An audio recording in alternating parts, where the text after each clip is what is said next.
Welcome to our deep dive, everyone.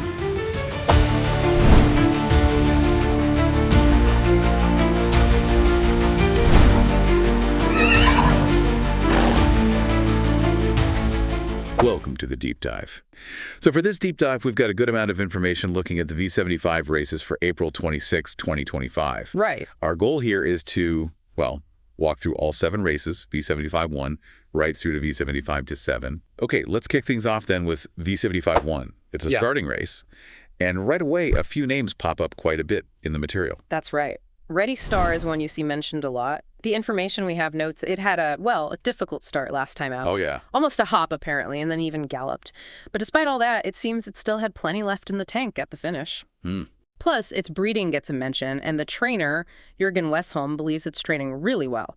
So you've got a horse that maybe could be a bit vulnerable if things get crowded at the start, but potentially really strong if it gets away cleanly and saves some energy. Definitely sounds like it has the engine, if it can just, get going smoothly.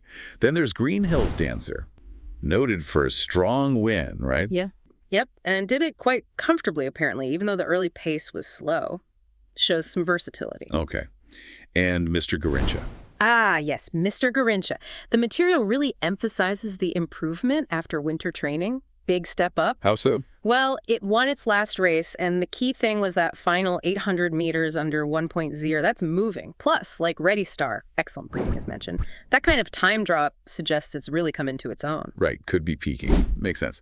Let's move our focus then to V75-2.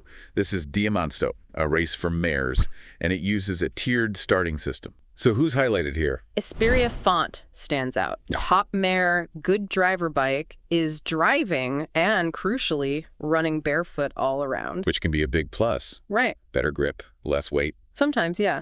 And it's a big but, she's starting from track 8, over 2,140 meters. That's tough. Getting a good position from way out there is a real challenge. Yeah, that wide draw over that distance is a definite hurdle. Okay, what about Ollie Hallerid? Ollie Hallerid ran a race last year, apparently performed very well with Urjan driving. And the material points out something interesting about red-and-trained horses. Yeah. They often show significant improvement after they've had a run under their belt, like shaking off the rust. The race in the body effect. So Esperia Font, high class, but tricky draw.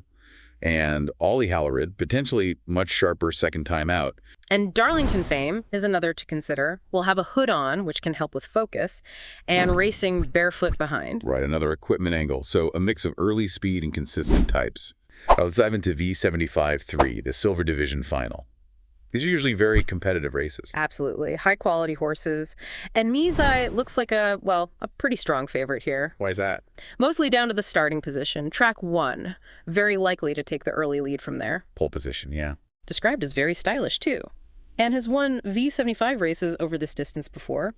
Plus, Örebro has that relatively short home straight, which really favors a horse leading the pack. Right, harder for closers to catch up. That inside draw could be a massive advantage there.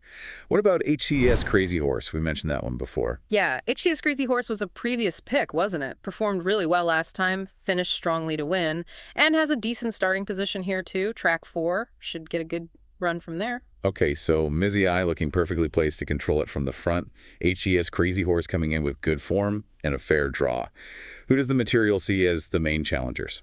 Jicken is mentioned as a strong horse, definitely has ability, but it's the first start of the year. That's always a question mark. Might well end up racing outside the leader, in the death seat. That takes extra effort covering more ground. Yeah, tough spot, especially first time back. Let's shift attention now to V75-4, which is Class 2. Often features younger horses, maybe stars in the making. That's right, potential improvers, and Exocamp is highlighted here. Strong favorite, reportedly training very well. And the expectation is? Likely to get the early lead. Seems to be the consensus in the material. Could be tough to catch then. What about Ironic Man? Ironic Man. Very capable horse, definitely. And here's a key point. The trainer, Svedberg, is choosing to drive this one over another horse he has in the same race. Oh, that's always telling, isn't it? Usually a strong indicator of confidence, yeah. Also reported to be training very strongly, possesses good speed, but definitely one to watch. Okay, a trainer's choice like that carries weight. Anyone else flagged as a potential favorite? Lupin Miras gets a mention as a good horse and will be driven by Ilja Spoikin, who's a very capable driver. All right, so Exocamp, likely frontrunner. Ironic man with strong reports and trainer confidence, and Lupin Mira's well-driven.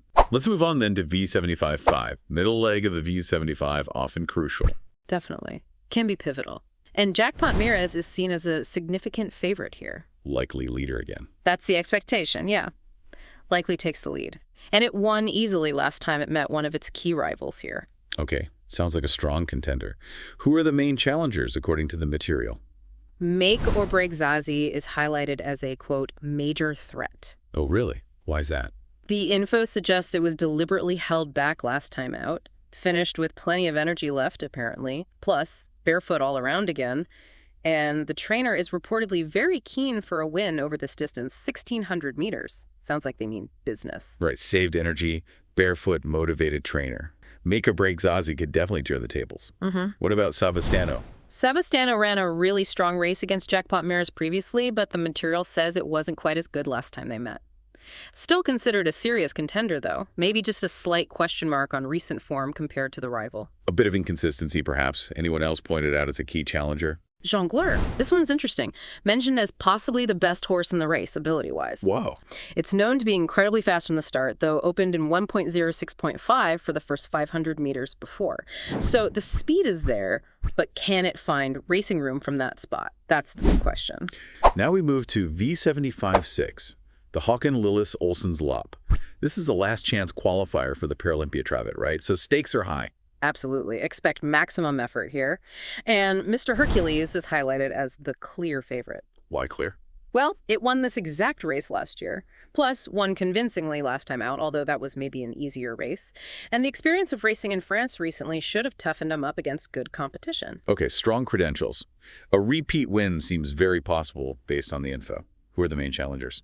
Barak Face is mentioned. Highly capable horse, loads of talent, but has been, frankly, a bit disappointing in recent races, according to the material. The potential is there, but hasn't quite delivered lately. The frustratingly talented type. Yeah. He's put it all together. And finally, we arrive at V75-7, the last race of the day. Often potential for surprises here, maybe more risks taken. Could well be. And Keep Gamble is presented as a strong contender. Significant ability, clearly talented. But there's always a but, isn't there? Seems so. The material points out it can be problematic at the start, a bit unreliable there. Okay, talent, but with risks the start and possibly the track condition. What about high H on pepper? High on pepper, barefoot all around, blinkers on, often used to sharpen focus, has put up very fast times before, and the trainer has reportedly expressed quite a bit of confidence for this race. Sounds like serious speed and a positive camp.